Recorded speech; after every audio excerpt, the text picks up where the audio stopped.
Assalamualaikum warahmatullahi wabarakatuh. Innal hamdalillah nahmaduhu wa nasta'inuhu wa nastaghfiruh wa na'udzu billahi min syururi anfusina wa min sayyiati a'malina. May yahdihillahu fala mudhillalah wa may yudlil fala hadiyalah. Asyhadu an la ilaha illallah wahdahu la syarikalah wa asyhadu anna Muhammadan abduhu wa rasuluh. Qala Allah Ta'ala ba'da a'udzu billahi minasyaitonir rajim. Ya ayyuhalladzina amanu taqullaha haqqa tuqatih wa la tamutunna illa wa antum muslimun. Rabbi syrah li sadri wa yassir li amri wahlul 'uqdatam min lisani yafqahu qawli. Amma ba'd. Alhamdulillah summa alhamdulillah biiznillah, dengan izin Allah Subhanahu wa taala kita dapat bertemu sekali lagi, alhamdulillah, dalam pagi yang mudah-mudahan penuh barakah setelah kita menunaikan solat subuh, di mana diceritakan dalam Al-Quran, kalau tak silap saya, bahawa solat subuh ini disaksikan oleh para malaikat. Maka mudah-mudahan kebaikan kita bersolat subuh, kalau ada kesempatan di masjid, siapa yang ada kesempatan, kalau tidak di rumah, sama ada sendirian atau berjemaah dengan keluarga atau dengan jemaah di masjid, misalnya kalau tempat tuan-tuan boleh melakukan perkara tersebut. Diteruskan kebaikan itu dengan kita terus menuntut ilmu, kita berkongsi, kita bersama-sama dalam majlis mengingati Allah Subhanahu wa taala. Mudah-mudahan ia adalah suatu perkara yang diberkati oleh Allah Subhanahu wa taala. Kerana tidak ada satu jalan yang lebih baik daripada kita itu mengingati Allah SWT. Dan tentu saja mengingati Allah SWT itulah dengan kita membaca Al-Quran, dengan kita membaca sunnah-sunnah Nabi, hadis-hadis Nabi SAW.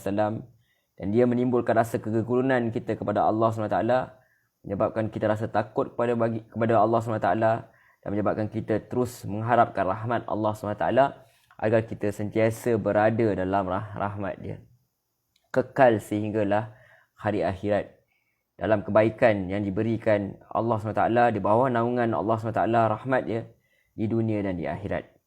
Baik, sebelum kita meneruskan perbincangan kita, apa khabar tuan-tuan, puan-puan, muslimin, muslimat yang dirahmati Allah Subhanahu wa taala? Semoga berada dalam keadaan sihat sejahtera, sentiasa diredai, dirahmati Allah SWT, sentiasa dalam keadaan yang penuh kelapangan.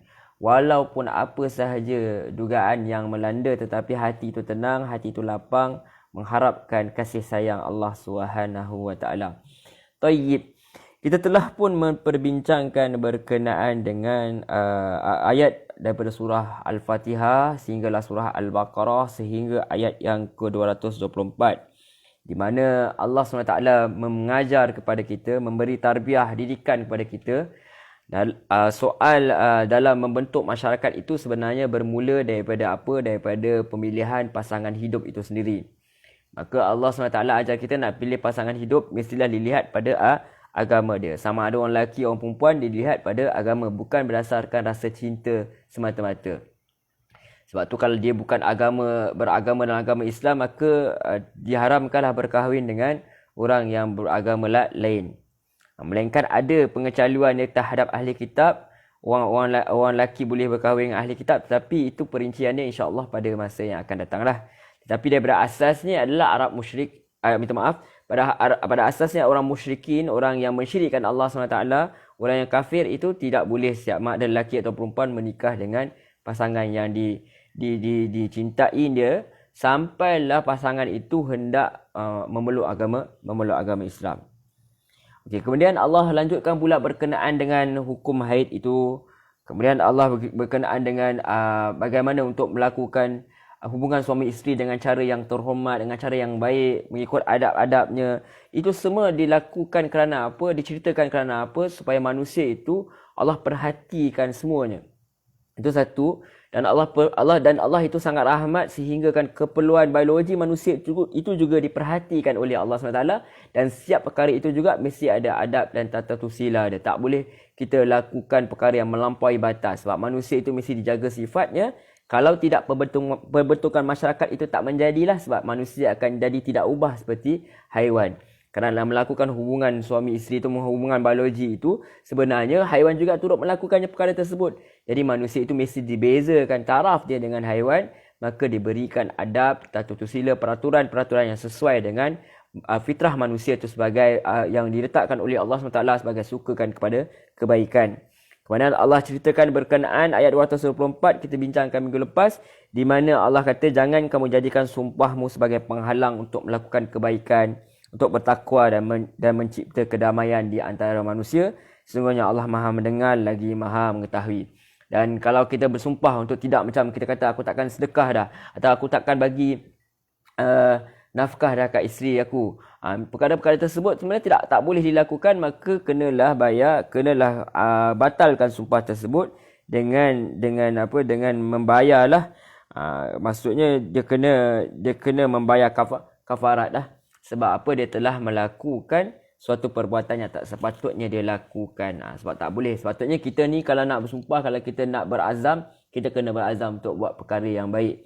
Bukan berazam untuk tidak melakukan perkara yang tidak baik. Itu berlari daripada prinsip Islam itu sendiri, yang Allah suka kepada orang yang muhsinin, iaitu orang yang sentiasa melakukan kebaikan.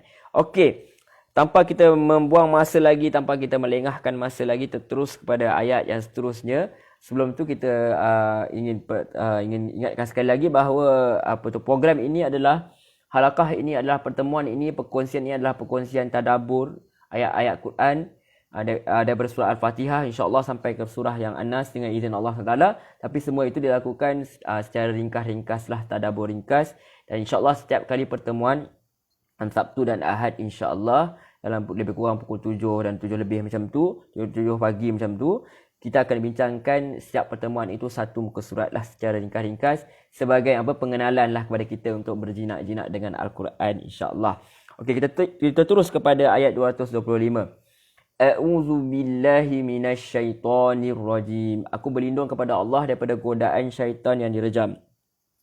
La yu'akhidhukumullahu billaghwi fi aymanikum. Atau Allah SWT, Allah tidak menghukummu kerana sumpahmu yang tidak kamu sengajakan. Walakin yu'akhidhukum bima kasabat qulubukum. Tapi dia menghukummu kerana niat yang terkandung dalam hatimu. Wallahu ghafurun halim. Sesungguhnya Allah tu Maha Pengampun lagi Maha Penyantun. Baik, tuan-tuan, puan-puan, muslimin, muslimat yang dirahmati Allah SWT. Ini antara rahmat Allah SWT, itu Allah tidak segera menyeksa orang-orang yang berbuat dosa. Kalaulah Allah terus, sebab tu orang kata apalah dosa aku, Allah uji macam ni. Allah tak, bukan semestinya ujian itu kerana dosa kita. Kita kena faham. Tapi kita kena fikirlah perkara tersebut betul. Bila ada suatu musibah, mungkin kita lihat, mungkin ada perkara silap kita lakukan. Tapi kita kena faham, bukan setiap dosa itu Allah ambil tindakan. Kalau Allah ambil tindakan setiap dosa yang kita lakukan, makanya habislah kita nak berdiri, tak boleh. Nak merangkak pun tak boleh.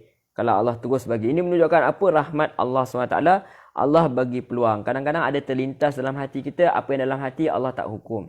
Selagi mana kita tak zahirkan melalui lidah kita. Terfikir, na'udzubillah, terfikir nak menceraikan isteri misalnya, tetapi dia tak melakukan perkara tersebut, maka tak jatuh talak. Itu antara rahmat Allah SWT. Sebab Allah SWT itu Maha Pemurah, Maha Penyayang. Terfikir sahaja, berbincang sahaja. Andainya kalau aku, kalau itu tidak termasuk dalam lafaz talak. Jangan kita mudah sangat, semua benda kita nak cepat kan. Bila menikah susah pula nak lafaz nikah tu punyalah sampai 2-3 kali, kadang-kadang sampai 4-5-6 kali orang nak bermain-main, tamasya, nak seronok memainkan orang.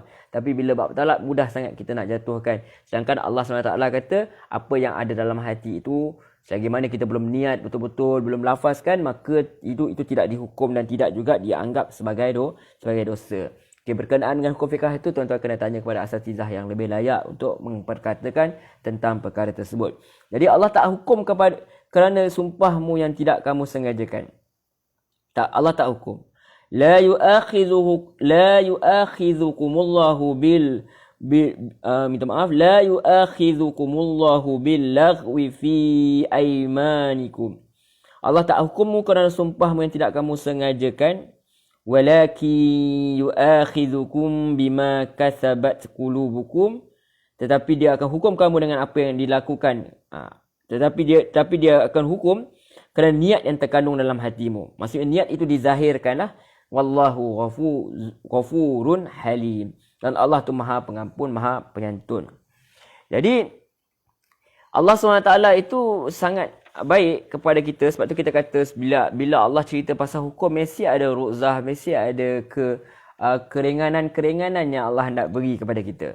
Sebab tu bila kita lihat hukum hakam dalam Quran ini, terutama yang kita lihat dalam surah Al-Baqarah ini, kita jangan anggap macam banyaknya peraturan. Tapi pertama kita kena lihat syariat itu untuk memelihara kita sendiri. Kita maruah kita, darah kita, nyawa kita, anak-anak kita, harta kita, hak kita. Kemudian apabila Allah ceritakan tentang hukum hakam, tentu ada saja keringanan yang Allah nak beri kepada kita.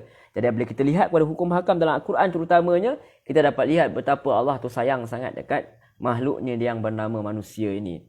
Rahmat Allah, kasih sayang Allah ni meliputi semua haiwan, tumbuhan dan sebagainya, dan tentu saja manusia itu sendiri. Jadi Allah SWT dia tak akan hukum apa sahaja yang ada dalam hati dan apa sahaja yang terlontar daripada lisan-lisan hamba-hamba dia ini, yang dia diucapkan tanpa ada maksud untuk bersumpah. Maksudnya dia tersebut sahaja. Misal orang Arab dia kata wallahi, wallahi, wallahi. Kalau kita orang Melayu pun kita cakap sumpah aku akan buat benda ni. Itu sekadar di mulut sahaja, maka dia tidak dianggap sebagai sumpah selagi mana dia tak jazamkan dalam hati. Tetapi apabila dia dianggap sebagai sumpah, apabila dia memang betul-betul berniat dalam hati dan dia melakukan perkara tersebut, dia lafazkan perkara tersebut, maka barulah dia akan dianggap sebagai sumpah. Itu rahmatnya Allah SWT. Sebab tu kadang-kadang kita kata macam kita berniat. Misal kita kadang-kadang kita kata esok aku ingat nak pergi masjid lah. Itu belum dianggap sebagai sumpah lah lagi. Sebab apa? Kita belum jazamkan dalam hati dan kita belum kata demi Allah besok aku akan pergi ke masjid. Kalau tidak aku akan melakukan perkara sedemikian. Misalnya kita kata macam tu. Apa pun berlaku, demi Allah aku akan pergi ke masjid besok. Itulah jadi macam sumpah. Sebab mungkin kita sebab kita nak buktikan sesuatu ke atau perkara tersebut, boleh jadi dia jadi kepada sumpah yang dimaksudkan dalam ayat yang nanti. Tetapi kalau sekadar kita kata esok aku nak pergi, tahun depan aku ingat aku nak pergi umrah lah, yang itu belum dikategorikan sebagai sumpah. Wallahu a'lam. Baik, seperti mana biasa berkenaan hukum hakam ni, kita tak nak lanjutkan, kita bagi kepada orang yang lebih berkelayakan untuk memperbincangkan mengenainya. Cuma apa yang kita nak lihat bahawa ini adalah rahmat Allah. Kita nak tadabbur ayat ini, kita lihat betapa kita rasa kita selalu kata Allah ni, ya Allah banyaknya hukum, susahnya Islam ni. Kan? Kita rasa banyak sangat yang perlu diperlakukan, tapi sebenarnya kalau kita betul-betul tadabbur Al-Quran, serta Al-Quran ni mesti kita jadikan sebagai pegangan kita. Bila kita tadabbur Al-Quran, kita lihat betapa murahnya Allah SWT ni, pemurahnya Allah SWT ni. Banyak sekali sebenarnya hukum hakam Allah SWT ni yang Allah permudah-mudahkan. Allah hisap pun dengan mudah-mudahan besok Allah bagi kat kita pun dekat dunia ni pun sebenarnya taklah susah mana pun ibadah yang Allah suruh kita lakukan perkara tersebut. Peraturan-peraturan Allah tu bukanlah untuk menyusahkan manusia, tapi sebenarnya untuk kebaikan kita juga kalau kita mahu menggunakan akal kita yang sihat. Jadi Allah tak hukum kamu kata Allah kerana sumpahmu yang tak kamu sengajakan, tapi dia hukummu kerana niat yang terkandung dalam hatimu. Allah Maha Pengampun lagi Maha Penyantun. Okey. Baik, kita teruskan yang berikutnya. Secara ringkas-ringkas. lilladzina yu'luna min nisaihim tarabbusu arba'ati ashhur فَإِنْ فَاءُوا فَإِنَّ اللَّهَ غَفُورٌ رَحِيمٌ.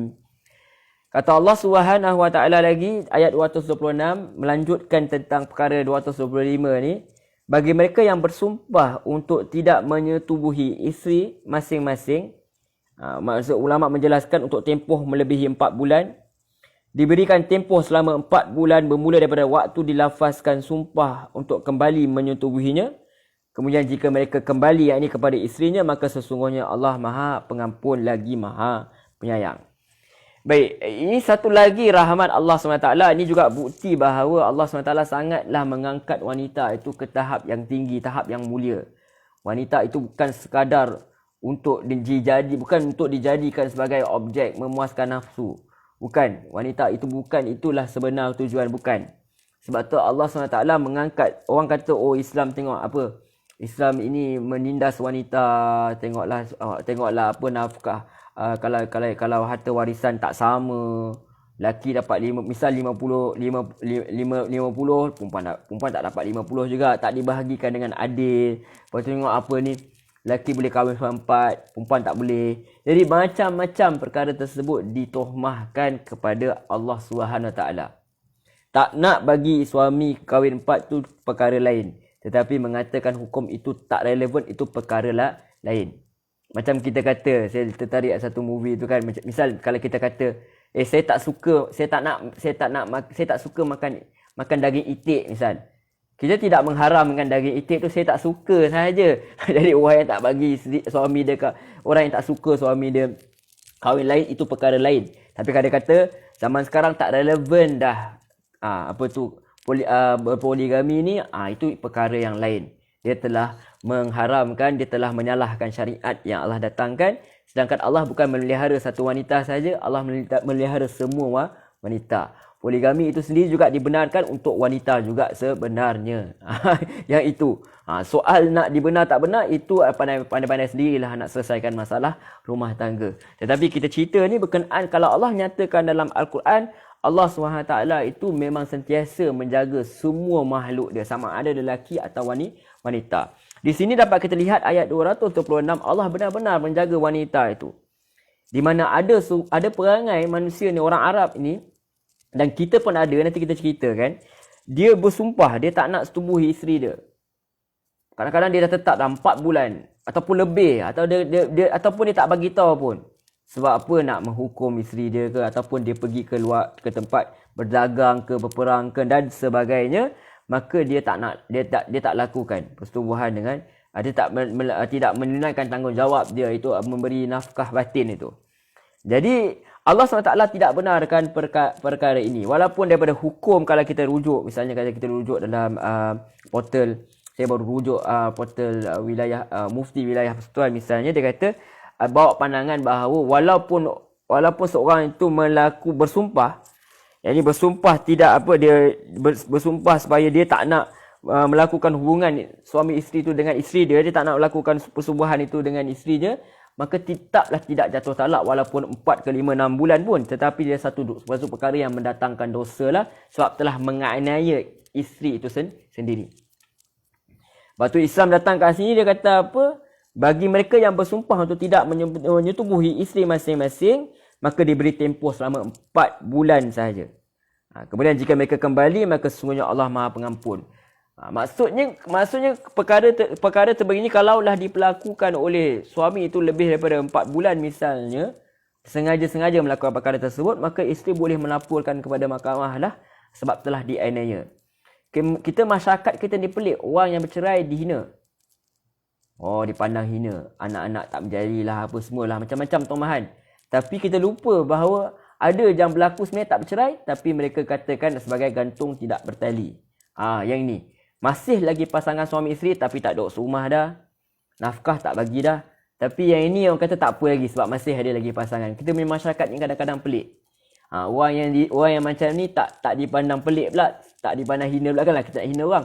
Tapi orang yang bercerai pula dipandang hina, sedangkan cerai itu dibenarkan dalam dalam Islam. Suatu perkara yang halal jika sudah tidak ada persefahaman lagi. Jadi kita kena lihat yang mana yang patut dicela, yang mana yang tak patut dicela. Kalau dah bercerai lah, nak buat macam mana, asalkan masih lagi berlakukan hubungan yang baik, bapa itu masih lagi memberi nafkah kepada anak dia. Lagi teruk ialah orang yang seperti yang dinyatakan ini, iaitu dia tinggalkan isteri dia macam tu sahaja. Status dekat mahkamah masih lagi tak bawa dia mahkamah, status dalam sijil masih lagi suami isteri, tetapi tak hidup macam suami isteri dah. Digantungkan tak tali. So isteri dia pun nak kahwin lain mana tak boleh dah. Sebab apa? Sebab dikontrol oleh suami dia tu. Maka kalau berlaku perkara tersebut, maka isteri boleh minta fasakh lah, boleh pergi ke mahkamah. Jangan bersabar begitu saja. Kita pun ada urusan kita ada urusan lain, maka jangan biarkan diri itu ditindas oleh orang lain. Sebab kita ni, ingat, kita ni bukan hamba manusia, kita ni hamba Allah semata-mata. Maka ini Allah ajar, maka perlulah dia kembali untuk kepada isterinya dalam tempoh 4 bulan itu. Sebab tu kalau Syekh As-Sadi dia kata ini termasuk sumpah khusus berkaitan dengan isteri tentang suatu perkara yang khusus, iaitu sumpah seorang suami untuk meninggalkan hubungan dengan isterinya secara mutlak mahupun terbatas dengan masa dari 4 bulan atau lebih. Barang siapa yang mengilak, ini satu perkataan mengilak, ini maksudnya dia tak nak melakukan hubungan suami isteri tu selama 4 bulan atau lebih, khususnya di bawah 4 bulan, maka halnya seperti sumpah-sumpah lainnya. Apabila dia melanggar, maka dia wajib membayar kafarah. Dan bila dia mempertahankan sumpahnya, maka dia tidak apa-apa. Yakni kalau dia nak melakukan, dia dah sumpah tak nak lakukan hubungan suami isteri selama 4 bulan. Tapi dia kata, tak boleh lah nanya isteri macam tu. Tu dalam bawah daripada 4 bulan tu, dia nak melakukan perkara tersebut, maka dia wajib bayar kafarat. Dia maksudnya dia tak nak pertahankan sumpah dia. Dah gaduh kan, so 2 minggu, 3 minggu, sebulan dia bertahan, maka dia rasa dia nak kembali kepada isteri dia, maka dia kena bayar kafarah. Dan kalau dia pertahankan sumpah dia, kalau kata Syekh As-Sadi, maka tak apa-apa. Isterinya tak berhak apa-apa atasnya, kerana dia menjadikan hal itu sebagai haknya selama 4 bulan. Itu Allah bagilah, nak gaduh, tak apalah, gaduhlah 4 bulan. Allah bagi hak kepada suami, Allah bagi hak kepada isteri. Apabila untuk selamanya atau suatu masa yang melebihi 4 bulan, maka harus dijadikan 4 bulan lamanya dari sejak sumpahnya. Apabila isterinya meminta hal itu adalah hak isterinya. Apabila telah genap masa sumpahnya, maka diperintahkan kepada suami untuk kembali melakukan hubungan suami isteri. Dan bila dia melakukan hubungan sama isteri, maka tidak ada hukuman atasnya kecuali membayar kafarah sumpahnya. Dan bila dia tidak mahu juga melakukan perkara tersebut, dia dipaksa sebenarnya untuk mentalak isterinya. Bila dia tak mahu juga mentalak, maka hakim terpaksa menjatuhkan talak untuknya. Akan tetapi kembali dan rujuk kepada isterinya adalah lebih disukai oleh Allah SWT. Yang itu sebenarnya. Jadi jelas Syekh As-Sadi sini menjelaskan bahawa kalau dia hendak meneruskan sumpah dia, maka tak apa-apalah selama 4 bulan tu. Tetapi kalau dia tak nak tahankan sumpah dia. Dia tak nak, jadi isteri dia tidak ada hak lah untuk mengadu ke apa, untuk menyalahkan suami dia apa. Dia ada masa, tempoh. Mungkin tempoh ni kita kata tempoh sedang berlaku mungkin perang dingin ke misalnya, maka dibenarkan. Islam meraihkan perkara tersebut. Ada emosi dan sebagainya. Okey, tapi jangan lebih sangat. Masa 4 bulan kena paksa. Islam memaksa kembali untuk melakukan isteri seperti sepatutnya. Kalau tak nak juga, maka dipaksa untuk bercerai lah. Kalau dia tak nak ceraikan isteri dia, maka isteri boleh bawa perkara ini ke mahkamah. Ini betapa adilnya Islam itu. Siapa kata Islam itu menindas wanita? Tidak sama sekali. Buktinya melalui ayat ini. Keperluan isteri itu juga diperhatikan. Keperluan yang sangat sulit ini juga bukan sekadar yang zahir itu, yang sulit ini emosi dia, perasaan juga diperhatikan oleh Allah SWT. Kita lihat pemimpin yang hebat, yang faham Al-Quran, apa dia buat. Dalam hadis riwayat Al-Baihaqi, Umar bin Al-Khattab, Ibnu Al-Khattab telah keluar pada satu malam. Dia yang selalu Umar ni dia selalu masa dia jadi khalifah dalam pemerintahan, dia selalu keluar waktu malam. Dia nak lihat apa, nak dengar apa keadaan masyarakat, rakyat di bawah dia. Ini dia. Bukan pergi keluar pergi sapa ke, bukan. Bukan pergi keluar pergi lepak-lepak, bukan. Dia pergi keluar buat apa? Dia keluar pergi lihat keadaan masyarakat. Jadi rakyat dia. Tiba-tiba dia dengar, satu hari tu dia dengar seorang perempuan ni dia mengeluh. Seorang wanita ni dia mengeluh kat dalam rumah dia. Dia kata, rasa panjangnya malam ini dan gelapku di sisinya. Tapi aku tidak dapat tidur kerana kekasihku tidak bersamanya. Itu dia bermonolog sendirian lah. Demi Allah, kalaulah bukan kerana Allah, nescaya aku akan melakukan sesuatu sehingga bergelaklah tiang katil ini. Kemudian Umar radhiyallahu anhu telah bertanya kepada Hafsah, anak dia sendiri. Ini hebat seorang ayah ni. Seorang pemimpin negara, dia boleh cerita benda yang sulit ini dengan anak perempuan dia sendiri. Dan siapa kata Islam itu merendahkan martabat wanita. Sedangkan Umar ini sendiri meminta nasihat, pandangan daripada anak perempuannya, itu Hafsah. Allahu Akbar. Jadi kemudian Umar radhiyallahu anhu telah tanya kepada Hafsah radhiyallahu anha, anak dia sendiri. Dia kata, perempuan berapa lama perempuan tu boleh bersabar terhadap suaminya? Perempuan boleh bersabar terhadap suaminya berapa lama? Tanya Umar kepada anak dia. Jawab Hafsah ialah 6 atau 4 bulan. Lantas berkatalah Umar radhiyallahu anhu, aku tak akan menahan tenteraku lebih daripada masa ini.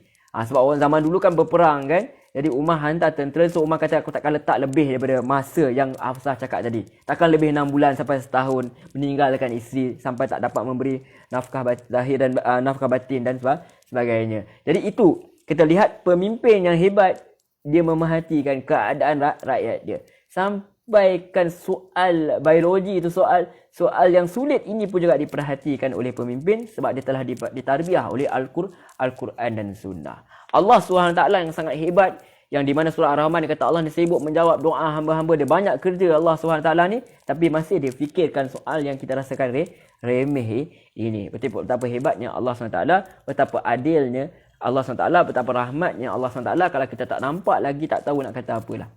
Yes, Allah SWT sangat memperhatikan semuanya. Baik. Itu ayat 226, kita terus kepada 227. Ini suatu perkara yang Allah nak bagi tahu. Allah suka kepada pendamaian, tetapi kalau ada masanya terpaksa berpecah, berpecahlah, berpisahlah dengan baik. Keharmonian itu mesti diteruskan. Jangan macam zaman sekarang ni. Masa bercerita, makin bukan main Instagram lah, apalah, Facebook lah. Hari-hari masuk media. Cerita hal-hal sulit pun, melakukan hubungan sulit dengan suatu yang nampak sulit lah kita katakan, yang tak sepatutnya hubungan intim dengan pasangan sepatutnya ditunjukkan dalam media sosial pun ditunjukkan, tapi bila bercerai pun boleh tahan juga dia punya tunjuk. Kita habis cerita keburukan pasangan itu diceritakan. Sedangkan Islam ajar bernikah itu dengan cara yang baik. Kalau nak bercerai pun bercerailah dengan cara yang baik, sebab dia orang pun ada maruah untuk diteruskan, kehidupan untuk diteruskan, dan ada anak-anak yang akan menanggung malu, ada mak ayah yang akan menanggung malu. Jadi jangan kita suka hati nak cerita. Nak cerita, kalau ada masalah bawa ke mahkamah. Biar habis kat mahkamah begitu saja, jangan dicerita kepada orang tua. Sebagaimana suami kita bukan penjenayah lah. Kalau dia bekas suami kita tu penjenayah atau bekas isteri kita penjenayah, yang tu kena bagi tahu lah. Kalau memang penjenayah, yang masih penjenayah, kena laporlah kepada pihak berkuasa.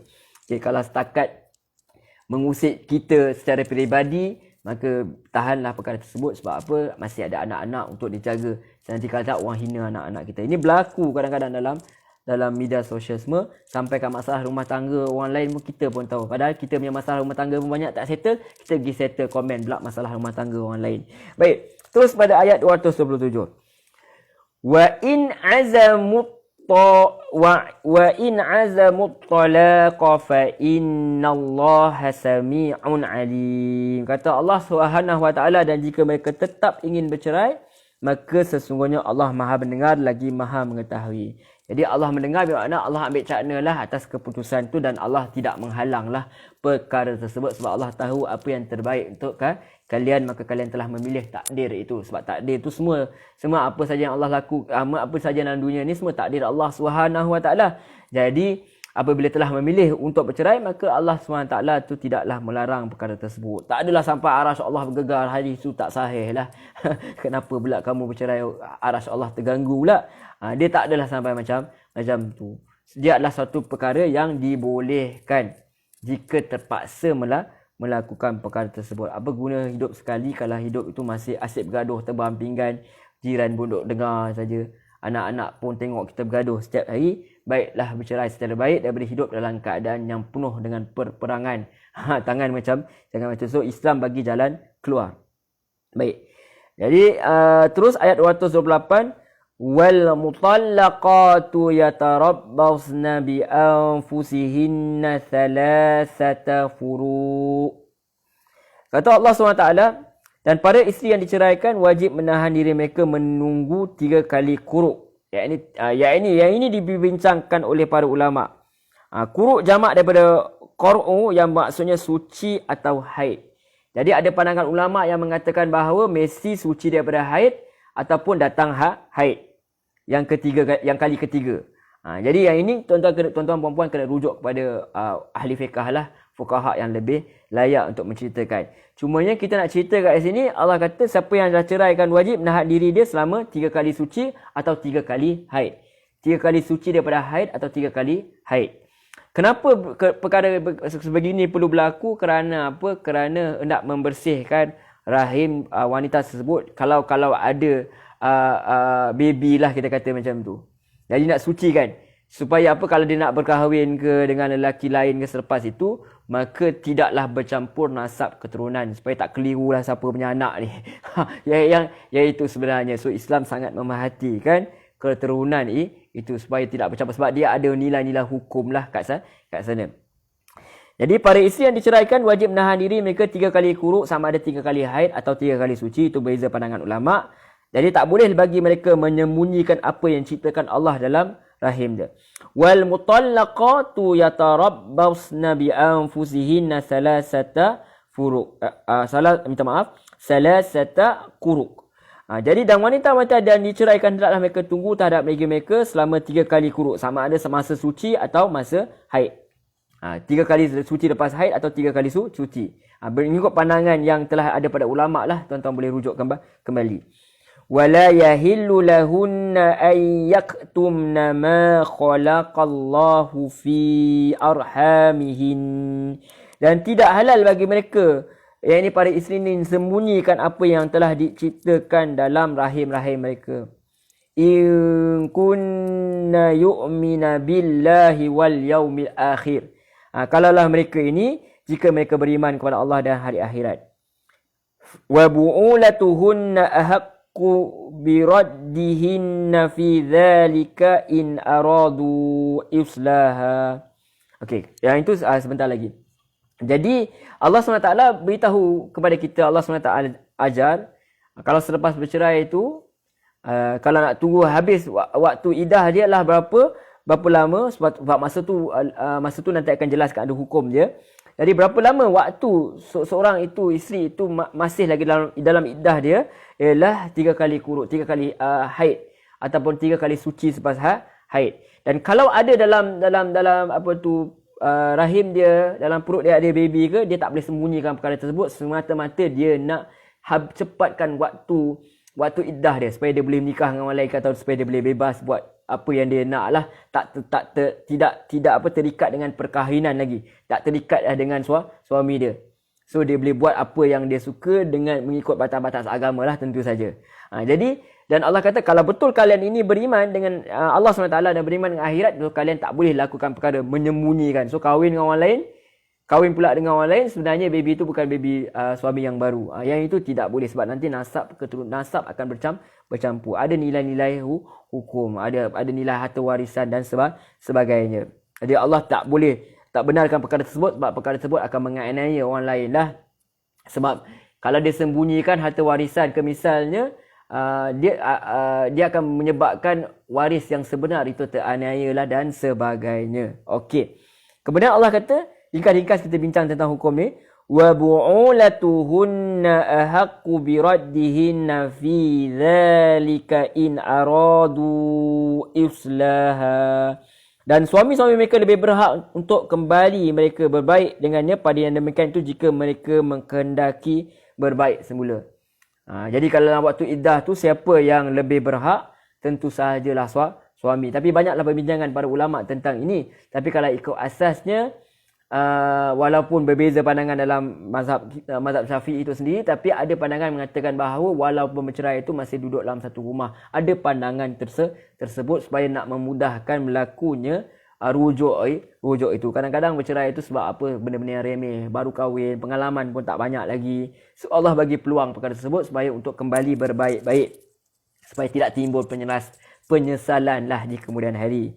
Walahunna mithlul ladzi 'alaihinna bil ma'ruf, dan bagi para isteri seperti yang kewajipan kepada mereka adalah diperlakukan dengan cara baik, dan para suami mereka lebih berhak kembali kepada mereka dalam masa iddah itu jika mereka ingin berbaik semula. Dan mereka para perempuan punya hak seimbang dengan kewajipannya menurut cara yang betul. Walahunna mithlul ladzi 'alaihinna bil ma'ruf, dan bagi pada isteri seperti yang kewajipan yang sama dengan apa yang ada pada suami itu, maka mereka berhak untuk kembalilah berbaik-baik dalam waktu iddah tu. Walirijali 'alaihinna darajah, dan bagi pada suami itu ke atas mereka suatu darjat, yakni kelebihan. Apa kelebihan dia? Sebab tu dalam Islam nak tunjuk bahawa keadilan tu bukan maksudnya sama rata tau. Keadilan tu maksudnya adalah meletakkan satu perkara itu betul pada hak dia. Walaupun suami itu, lelaki itu boleh terima harta warisan lebih semua sebab tanggungjawab dia itu sendiri lebih. Dan juga dari sini juga mungkin juga bermaksud bahawa hak untuk rujuk itu adalah hak suami lah, maka isteri tak sepatutnya, tidak boleh sebenarnya kalau ikut hukum asal dia nak menolak rujuk kalau nak dirujuk oleh suami. Sebab tu ada yang meletakkan bahawa duduk, ada ulama yang kata masih boleh duduk satu rumah lah lagi. Bila berlaku rujuk tu, maka kita dikira rujuk lah. Jadi itu perkara tersebut tuan-tuan kena rujuk kepada yang lebih pakar lah. Tetapi kita katakan sini bahawa hak rujuk itu adalah hak siapa? Hak rujuk itu sebut adalah hak orang yang hak suami itu sendiri. Itu Allah SWT, sebab ada kelebihan kepada suami itu sendiri sebagai ketua keluarga. Jadi Allah SWT nak ajar kita kepada di sini bahawa supaya perkara yang remeh-temeh ini diselesaikanlah. Jangan sampai diviralkan, jangan sampai dibawa kepada masyarakat benda yang tak sepatutnya kita bawa. Sebab ada orang-orang yang tak ada kena-mengena dengan hidup kita pula terlibat, akhirnya orang bagi-bagi cakap, kita terpengaruh, maka perkara yang sepatutnya kita selesaikan, masalah rumah tangga yang sepatutnya kita selesaikan, kadang-kadang berlaku hal-hal remeh sahaja, berlaku perceraian, maka tak sepatutnya berlaku, tak sepatutnya dilibatkan oleh orang-orang yang tidak ada kena-mengena. Baik. Jadi walirijali 'alaihinna darajah, dan bagi para suami itu ke atas mereka isteri-isteri itu suatu darjat, yakni satu kelebihan. Wallahu azizun hakim, dan Allah tu maha perkasa, maha bijaksana. Jadi kita katakan bahawa kalau mereka nak kembali, maka Allah SWT kata tak ada masalah untuk kembali dalam waktu iddah itu. Tidak perlu dilakukan nikah yang barulah.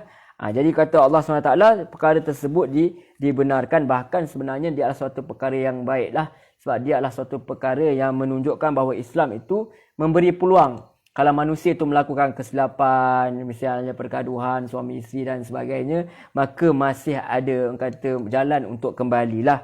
Jalan untuk kembali walaupun telah bercerai, boleh rujuk. Walaupun ada tempoh-tempoh tertentu, insya-Allah yang akan kita bincangkan nanti. So Allah SWT kata, dilanjutkan, Allah kata tadi, dan wanita yang ceraikan adalah mereka tunggu terhadap diri mereka 3 kali kuruk sama ada suci atau haid, dan tak halal bagi mereka sembunyikan apa yang diciptakan dalam rahim-rahim mereka. Dan jika mereka benar-benar beriman kepada Allah dan hari akhirat, dan suami-suami mereka lebih berhak untuk kembali kepada mereka. Pada yang demikian itu, jika mereka nak kembali semula, nak rujuk, walahunna mislul ladzi 'alaihinna bil ma'ruf, dan begitu juga hak tersebut diberi kepada wanita untuk kembali kepada suami dia. Walirijali 'alaihinna darajah, tapi suami itu tetap ada kelebihan dah ke atas isteri-isteri mereka. Wallahu azizun hakim, dan Allah tu maha perkasa lagi maha bijaksana. Kemudian dilanjutkan lagi dalam ayat 229. At-talaqu marratan. Ini sebenarnya yang berlaku, yang Allah SWT letak had dalam Islam ni. Kita kata hudud tu apa, bermakna ada had. Manusia dia tak boleh melampaui batas. Kita nak gaduh suami isteri pun Allah bagi masa, tak nak menyetubuhi isteri 4 bulan sahaja. Lebih kena paksa bercerai. Walaupun dari segi hukum tak jatuh, tapi isteri dah ada berhak untuk bawa perkara tersebut ke mahkamah dah. Dah boleh berhak dah membawa perkara tersebut kepada mahkamah untuk minta fasakh, tak dosa dah isteri untuk melakukan perkara tersebut. Sebab tak boleh ada istilah gantung tak bertali ni dalam masyarakat kita ni, tak wujud dalam Islam. Itu sebenarnya adalah satu penganiayaan. Telah menganiaya, menzalimi, telah zalim. Allah tak bagi perkara tersebut. Dan berlaku juga dalam masyarakat orang Arab ni, dia boleh bercerai tak ada limit lah, kita kata macam tu. Zaman jahiliah ni, dia bercerai, dia ada iddah. Tapi sebelum iddah tu, sebelum habis waktu iddah tu, dia rujuk kembali. Nah, gaduh, dia gaduh, bercerai balik. Ada waktu iddah tu dekat-dekat iddah isteri dia, misalnya 1 hari ke sebelum nak habis tu, dia rujuk kembali. So isteri tak boleh buat apa-apa.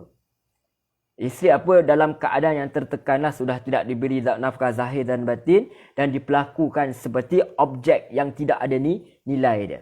So Islam kata, okey, cukup apa yang kalian buat ni. Islam datang untuk stopkan benda ni. Boleh cerai, tapi cerai yang boleh dirujuk berapa kali? Marratan. At-talaqu marratan. Maknanya talak itu berapa kali? Dua kali sahaja. Fa imsakum bima'rufin aw tasrihum bil ihsan. Ini dalam ayat berikutnya Allah jelaskan lagi. Betapa Allah tu Ar-Rahman Ar-Rahim. Apabila Allah tu Ar-Rahman, Allah tu Ar-Rahim, Allah tu Ar-Rahman Ar-Rahim. Jadi Allah tu Maha Pemurah, Allah Maha Penyayang. Sepatutnya kita ini menirulah sifat Rahman Allah. Sifat Ar-Rahman tak boleh nak tiru. Tapi sifat Ar-Rahim, sifat penyayang Allah SWT tu sepatutnya kita cubalah tirulah sedikit. Walaupun tak boleh menyerupai Allah SWT. Tetapi kita sepatutnya sebagai manusia yang lemah, sepatutnya kita lebih-lebih ihsan kepada orang yang yang pernah menjadi pasangan hidup kita pun. Kita dah melakukan berbagai perkara dengan pasangan kita. Takkanlah kita nak zalim dia setelah kita dah benci, setelah kita dah tak suka. Orang beriman dia macam tu. Dia tak ada dendam dalam diri dia. Masa sayang, bukan main, masuk dalam Facebook lah, apalah, gambar profil lah apa. Bila dah benci, bila dah tak sayang lagi, kita zalim pula dia. Kita burukkan dia. Kita lakukan perkara-perkara itu perkara tersebut dilarang. Sebab tu Islam itu, dia salah satu ciri orang munafik ialah apabila dia bergaduh, dia berlebihan. Jangan sampai-sampai kita termasuk dalam golongan orang munafik. So Allah kata, okey, cukup. Kalian ada urusan lain untuk diuruskan. Urusan negara, urusan anak-anak, urusan masyarakat. Ini bukan cerita masalah rumah tangga sahaja. Kalian ini adalah aset negara. Kalian ini adalah aset Islam, aset agama. Kalian kena berjuang untuk sesuatu yang lebih hebat. Kebaikan yang lebih baik untuk generasi-generasi yang akan datang. Kalian kena buat sesuatu. Kalian ada khalifah di muka bumi. Jangan habiskan masa bergaduh begitu sahaja. Kalau kalian nak cerai juga, okey, aku benarkan 2 kali je. Dua kali saja. Jangan buang masa melakukan perkara yang tak sepatutnya. Sebab orang Islam ni dia ada perkara lain yang kena lakukan. So at-talaqu marratan. Talak itu berapa kali? 2 kali saja. Fa imsakum bima'ruf, maka boleh pegang kembali. Imsak tu pegang balik, rujuk kembali dengan cara yang baik. Au tasrihum bi ihsan, atau ceraikan atau lepaskan dia dengan cara yang baik juga. Itu Islam ajar. Minang cara baik, datang ramai-ramai ahli keluarga datang. Lepas tu dengan kahwin dengan kompang lah, macam-macam apa semua. Tiba-tiba nak bercerai pun nak kompang juga. Satu kampung, satu dunia. Siapa tak kenal kita pun terlibat dalam kita berkahwin. Masuk dalam Facebook, Instagram dan sebagainya. Jangan begitu. Jadi bila nak cerai, kahwin nikah cara baik, cerai pun cara baik. Sebab apa? Kita mungkin putus hubungan suami isteri, tapi tidak putus hubungan saudara. Sebab sesungguhnya orang Islam itu bersaudara. Kalau kita peganglah perkara ini betul-betul, maka akan selamatlah bumi ini, dunia ini, selamatlah masyarakat ni daripada kerosakan, ummah ni daripada kerosakan. Kadang-kadang berlaku. Bila berlaku pencaraian, mak pula cerita benda buruk kat anak-anak. Ni ayah kamu ni jahat ni, ni. Yang bapak pun cerita sama. Mak kamu ni dulu mulut dia, ya Allah. Jadi menimbulkan dendam antara anak-anak yang tak sepatutnya terbabit dalam perkara ini. Yang bercerai itu suami isteri, hubungan anak dengan ayah dan ibu tu masih kekal. Jangan biarkan anak-anak menjadi mangsa keadaan atas pertelingkahan yang berlaku. So Islam jaga perkara ni, emosi. Sebab nak cerita pasal nak buat syariat ni, nak cerita pasal undang-undang ni nak ditubuhkan di Madinah ni, jadi nak kena uruskan emosi dulu. Kalau yang nak keluar tu, yang nak keluar kat masyarakat, yang nak menguruskan nasib masyarakat, nasib rakyat ni, dia pun ada masalah mental, ada masalah emosi. Bagaimana mungkin dia nak menguruskan rakyat dia dengan baik?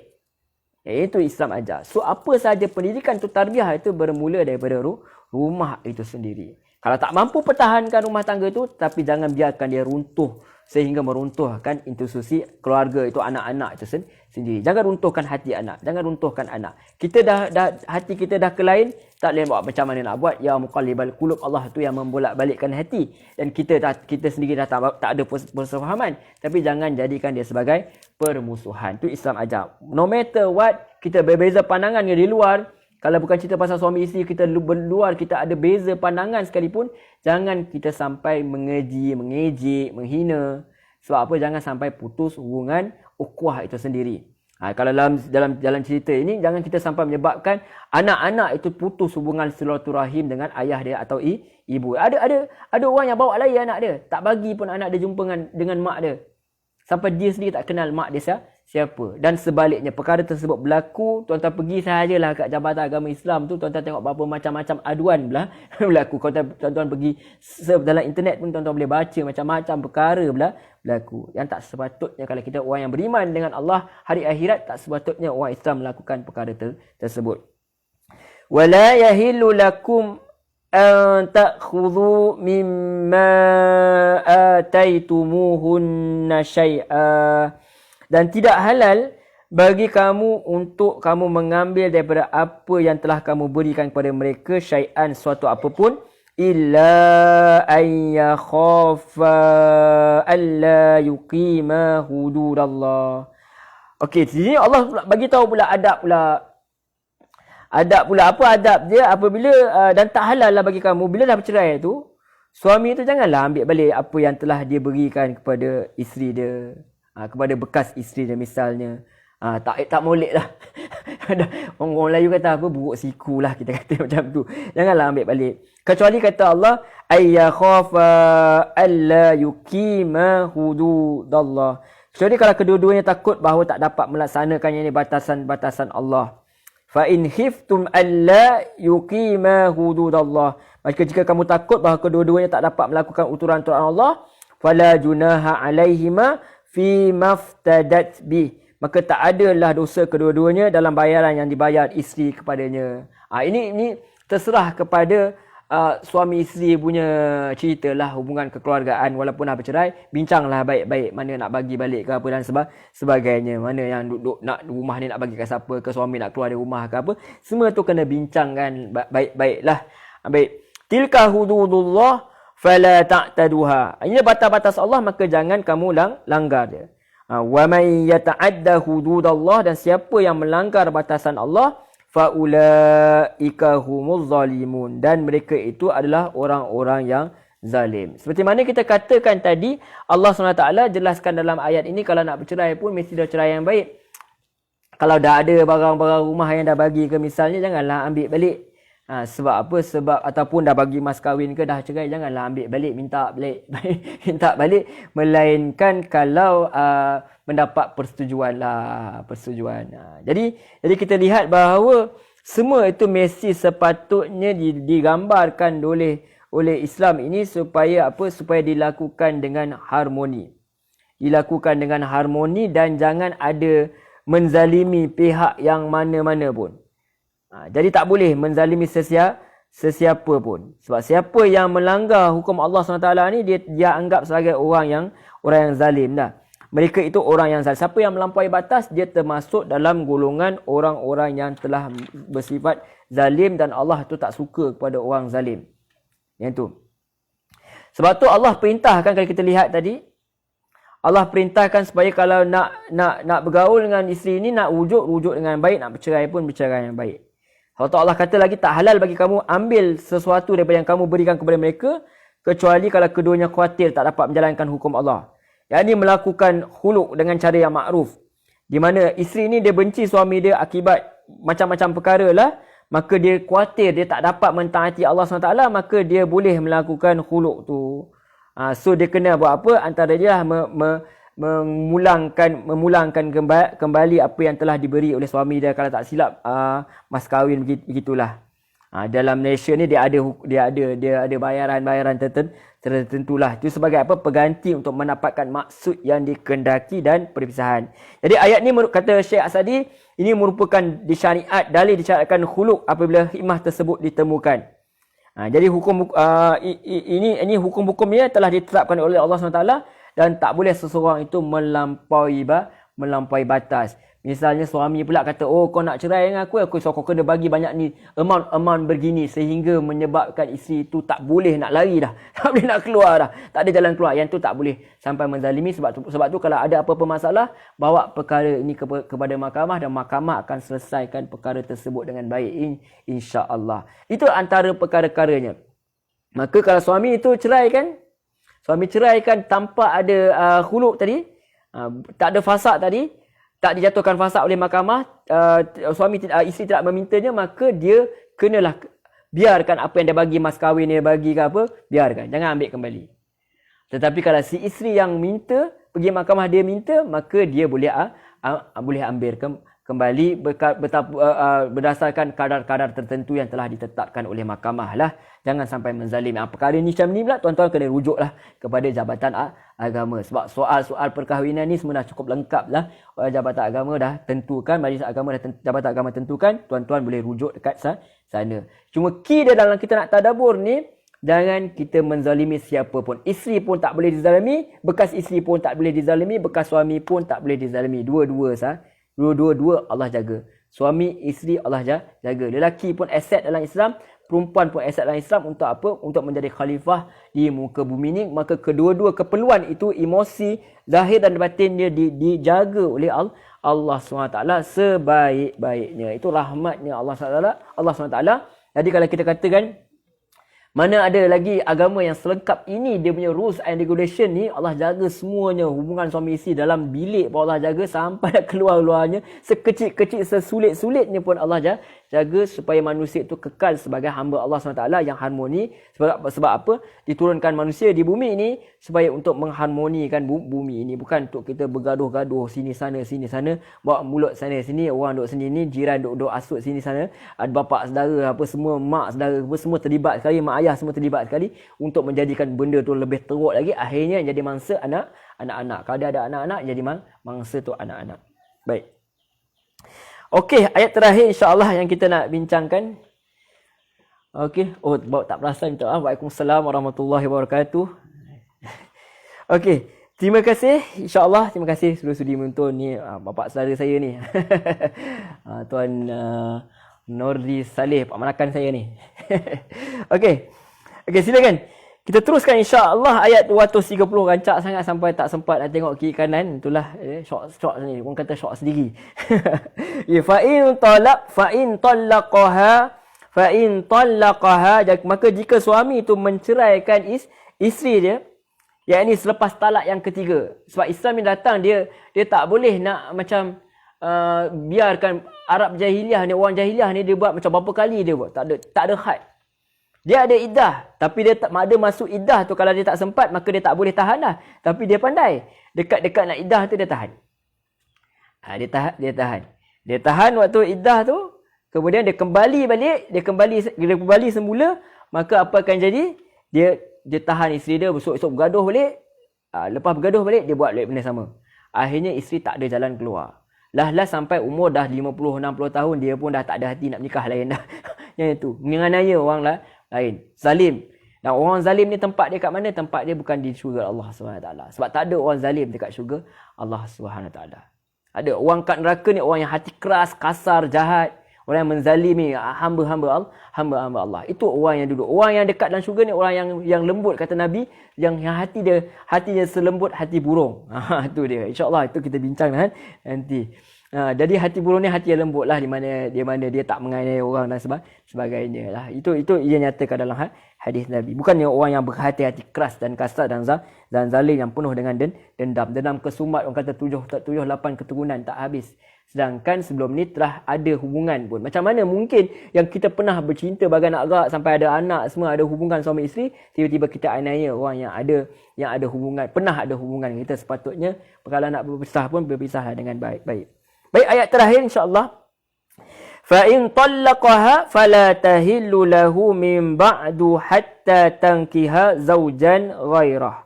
Jadi maka jika sudah suami itu menceraikan isteri dengan talak yang ketiga, jadi this is no turning back lah. Ini hati-hati. Bila dah melakukan talak yang ketiga, maka suami yang laku talak, bukan isteri laku talak. Kalau isteri ceraikan suami, tak ada apa-apa. Melainkan dia pergi, dia cakap lah 100 kali pun tak ada apa-apa. Melainkan kalau dia pergi ke mahkamah buat laporan. Dia minta khulud tadi, fasad tadi. Itu baru jadi. Jadi fa'in talaqaha, maka jika suami menceraikan isteri dengan talak yang ketiga, fala tahillu lahu min ba'du, jadi tak halal lah bagi dia untuk kembali hatta tankiha zawjan ghairah. Jadi sehingga apa? Tankiha, bekas isteri itu menikah dengan zawjan ghairah, dengan suaminya lain. Dan dalam hadis pula dijelaskan lagi, bukan setakat itu saja sebagai hukuman lah sebenarnya. Kalau nak kembali bukan setakat kahwin saja, kena ada melakukan hubungan suami isteri. Suami isteri. Kalau tiba-tiba ada anak pula, ada iddah pula, apa semua macam lagi, macam-macam lagi. Kalau bercerai pula, lepas bercerai ada iddah. Kalau suami yang baru tu kembali, maka kena tunggu lagi dan macam dia. Dan akhirnya mewujudkan dalam masyarakat kita Cina buta. Melayu buat hal, Cina yang dapat nama. Saya pun tak faham. Jadi kita pun pelik. Jadi tak boleh. Perkara tersebut tak boleh. Tak boleh berlaku. Dan dia seolah-olah macam kita, na'udzubillah, minta maaf cakap, seolah-olah kahwin kontrak ni macam melakukan hubungan yang tidak halal lah. Walaupun dia halal, tapi satu perkara yang tidak dibenarkan. Seolah-olah kita melanggan pula satu isteri tu satu malam, kemudian ceraikan. Yang itu tak boleh. Perkara tersebut tak sepatut yang berlaku. Kita mainkan isteri itu begitu sahaja, kita mainkan isteri kita. Sedangkan kita sayang kat seorang, pernah menyayangi dia, tiba-tiba kita lakukan dia seperti objek yang tidak ada nilai dia. Islam tak bagi perkara tersebut. Tu cakap, Islam datang ni menjaga tu wanita ni. Kalau kita tak cuba nak faham, tu yang kena ada sister Islam lah, apa nak perjuangkan ni. Tak perlu. Sebab memang Islam dah perjuangkan hak wanita, cuba kena belajar, kena tadabbur, baca elok dengan tenang, buka pintu hati, baca, faham bahawa Allah ni sayang kita semua, maka kita nampak bahawa Islam ni sangat-sangatlah menjaga urusan ummah dia, bersama ada lelaki atau wanita, muslimat. So tak boleh dia nak menikah suka-suka hati, kena tunggu. Kalau bergaduh ke bercerai, tunggulah sampai bila pun tunggu. Orang kata gila talak lah, dah bercerai, tiba-tiba nak kembali pula. Sebab tu kena hati-hati. Jangan semudah itu melepaskan perasaan cerai itu ketika marah. Kadang-kadang soal remeh je.